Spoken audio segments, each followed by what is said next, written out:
Morning बच्चों, कैसे हो आप? आई थिंक रोज की तरह आप अच्छे ही होंगे। क्या कर रहे होंगे?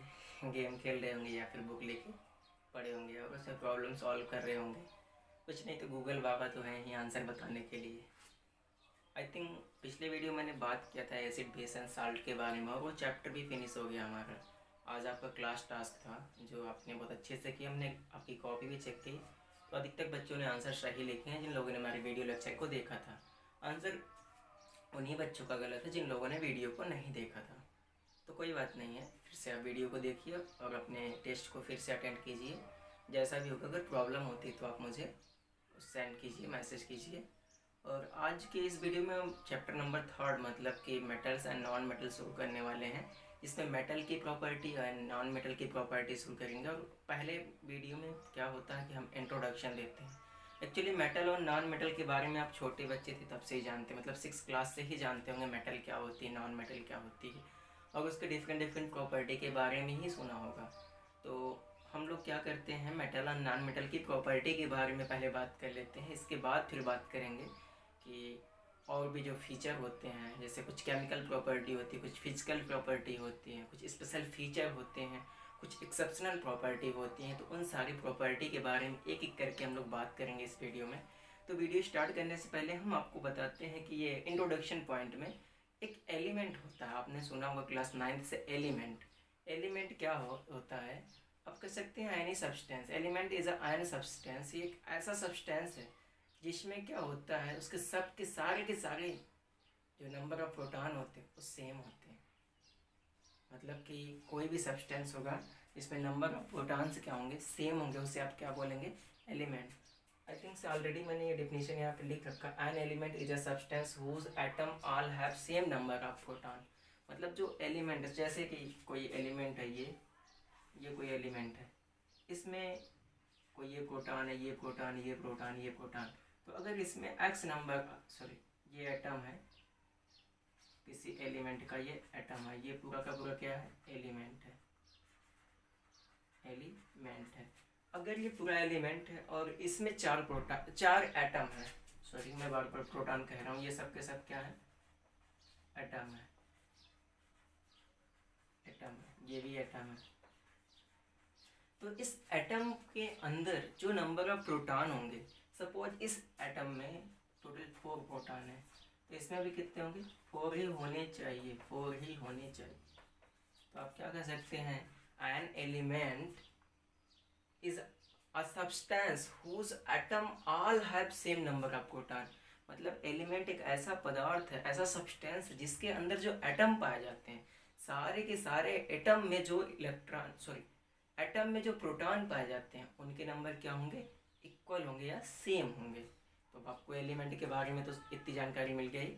और अपने एलिमेंट का नाम भी सुना होगा, जैसे सोडियम, पोटेशियम है, रुबिडियम है, मैग्नीशियम है, सीजियम, फ्रेशियम, तो कैल्शियम एक्सेट्रा। तो अब एलिमेंट से आप वाकिफ हो गए। अब एलिमेंट को फिर से साइंटिस्टों ने क्या किया, तो ग्रुप में डिवाइड कर दिया। और पहला ग्रुप जो होता है हमारा होता है मेटल, और दूसरा ग्रुप जो होता है नॉन मेटल। तो आप कह सकते हैं elements is further classified into 2 groups. First is metals and second is non metals. तो अब बात कर लेते हैं हम लोग मेटल की। तो मेटल क्या होता है? मेटल्स कह सकते हैं any material which conduct electricity, which conduct heat, which have shiny surface, which have luster, or you can say also it is malleable or ductile in nature. तो ये सब मेटल की प्रॉपर्टी हैं और जनरली ये सब कैसी प्रॉपर्टी है? Physical property. तो आप कह सकते हैं any material which have conductivity nature, ductility nature, malleability nature, luster, shiny surface and conduct heat and electricity both are called metal. So दूसरा जो आता है हमारा नॉन मेटल होता है। नॉन मेटल क्या होता है? such type of material which does not obey or does not follow any property of metal, like ductility, like conductivity nature, heat and electricity, luster, shiny surface, malleability. ये सारी property जो physical property हैं, जिन material के द्वारा नहीं follow करते उन्हें हम लोग क्या बोलते हैं? Non metal. कुछ और भी होते हैं, मेटलॉइड्स होते। थर्ड हमारा होता है मेटलॉइड्स। मेटलॉइड्स क्या होते हैं? जो दोनों की प्रॉपर्टी फॉलो करते हैं। means the material which follow which have property of metal and property of non-metal, both property, that's material are called metalloid.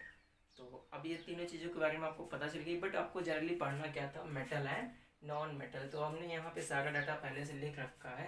अगर बात करते कुछ एग्जांपल के, तो आपने मेटल सुने होंगे, सोने चांदी ना, तो केमिकल नेम होता है, सिल्वर होता है, silver, calcium, potassium, magnesium, rubidium, francium, iron, zinc, copper, gold, ये सब के सब क्या है, मेटल है। और बात करते हैं नॉन मेटल, हमने बताया ऐसे मटेरियल्स जो हमारे मेटल की प्रॉपर्टी को फॉलो ना करते हो, लेकिन कुछ ऐसे नॉन मेटल्स भी होते हैं जो मेटल की प्रॉपर्टी को फॉलो करते हैं, और कुछ ऐसे मेटल भी होते हैं जो मेटल की प्रॉपर्टी को नहीं फॉलो करते। तो आगे उनके बारे में हम लोग डिस्कस करेंगे। तो उसके लिए पहले हम एग्जाम्पल की बात कर लेते हैं। नॉन मेटल की बात कर रहे थे, नॉन मेटल के एग्जाम्पल की बात कर लेते हैं। जैसे एग्जाम्पल में आ गया कार्बन हो गया, सिलिकॉन हो गया, और आपका हो जाएगा क्लोरीन हो गया, फ्लोरीन हो गया, ब्रोमीन हो गया, आयोडीन हो गया, ये सब के सब क्या है, नॉन मेटल्स हैं। तो आपने देखा non metals are those element और material which does not so any above property of metal. Any above property मतलब क्या हो गया, कंडक्टिविटी नेचर, इलेक्ट्रिसिटी का कंडक्टिविटी हो सकता है, और मेलेबिलिटी, डक्टिलिटी, ये सारे नेचर जो फॉलो नहीं करेंगे उन्हें हम क्या बोलते हैं, उनको हम लोग बोलते हैं नॉन मेटल। अगर एग्जाम्पल की बात करें, कार्बन हो जाएगा, ऑक्सीजन हो जाएगा, नाइट्रोजन हो जाएगा, सिलिकॉन हो जाएगा, जर्मेनियम हो जाएगा, ईटीसी, ये ढेर सारे नॉन मेटल्स होते हैं। तो आगे अब हम बात करते हैं, हमारी अगली हेडिंग होगी name of some metals and non metals and its special feature. हम बात करने वाले कुछ मेटल और नॉन मेटल्स की और उनके स्पेशल फीचर की। चलिए, पहला हमारा मेटल होता है, जैसे सोडियम की बात कर लेते हैं हम। सोडियम इतना सॉफ्ट होता है, आप कह सकते हैं कि सबसे ज़्यादा सॉफ्ट मेटल जो होती है हमारी सोडियम होती है पीरियोडिक टेबल में। इसको हम चाकू से भी काट सकते हैं। ये हमारे एनसीईआरटी का क्वेश्चन है, कि हमें इंडेक्स में क्वेश्चन है, आप सॉल्व करिएगा कि ऐसे मेटल का नाम बताइए, tell the name of metal which easily cut by knife. So आप क्या बताएंगे, हमारा सोडियम होता है। और सोडियम एक ऐसा मेटल है जो कि बहुत ही एक्टिव मेटल होता है। इतना एक्टिव मेटल होता है कि अगर इसे आप ओपन में छोड़ दें तो ये एयर के संपर्क में, ऑक्सीजन के संपर्क में आते ही बर्न कर जाएगा, जलना शुरू कर देगा। तो अब आप समझ गए होंगे कि कितना एक्टिव मेटल। ये भी क्वेश्चन आपके एनसीईआरटी का ही है कि ऐसी कौन सी मेटल है जो कि हवा के संपर्क में आने पे, नमी के संपर्क में आने पे जलने लगती। कभी कभी वो पूछते हैं कि वाटर में डालने पे जलने लगती, तो आंसर हमारा क्या होगा, सोडियम, सोडियम, सोडियम। इसलिए cut by knife, sodium, burn in contact of air, sodium, और बर्न इन वाटर, सोडियम। इसको इस संपर्क से, मॉइस्चर से बचाने के लिए ना, वैक्स में या फिर कैरोसिन ऑयल में डुबा के रखते हैं सोडियम को। अगर आप लैब में जाएंगे तो आपको मिलेगा सोडियम क्या, कि वैक्स में डाल कर रखा जाता है, ताकि ये मॉइस्चर के कांटेक्ट में ना आए, नहीं तो ये क्या करेगा, जलने लगेगा। तो आपकी एक प्रॉपर्टी क्या हमने ख़त्म कर दी, easily cut by knife. Sodium एक ऐसी मेटल है जिसको हम क्या करते हैं, चाकू से आसानी से काट सकते हैं। दूसरा हमारा जो मेटल है, टंगस्टन है। टंगस्टन आपने देखा होगा, जो आपके इलेक्ट्रिक बल्ब होते हैं उसमें भी टंगस्टन का यूज़ किया जाता है उसके क्रोड को बनाने के लिए। तो ये जो टंगस्टन होता है, ये सबसे हाई मेल्टिंग पॉइंट रखने वाला मेटल है।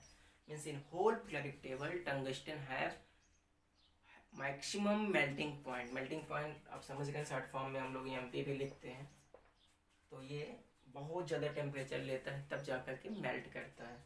और अगला हमारा सीजियम।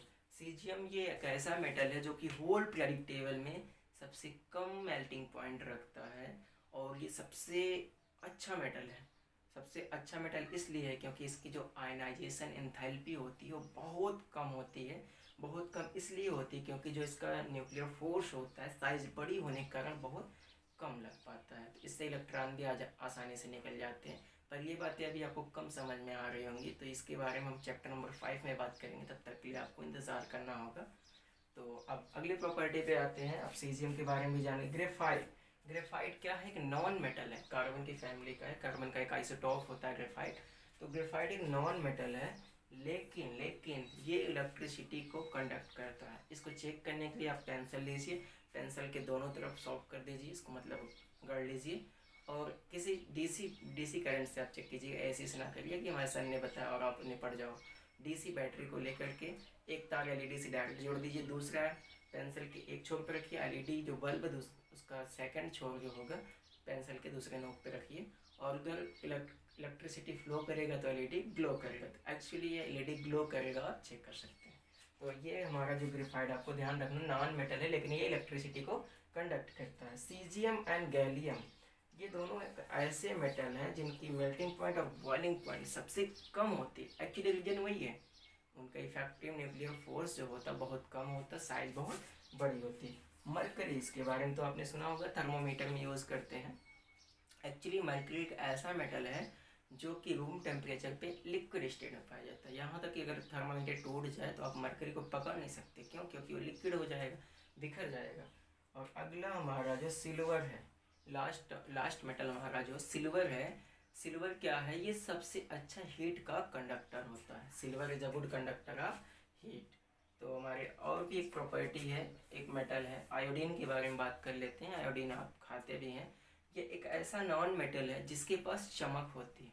एक्चुअली नॉन मेटल्स के पास चमक नहीं होती, लस्टर नहीं होता, बट आयोडीन के पास क्या होती है, चमक होती थी। आपको ये सारी प्रॉपर्टी ध्यान रखनी होंगी क्योंकि बहुत बार इन पर क्वेश्चन पूछे गए, तो आप इसे फटाफट नोट डाउन कर लीजिए।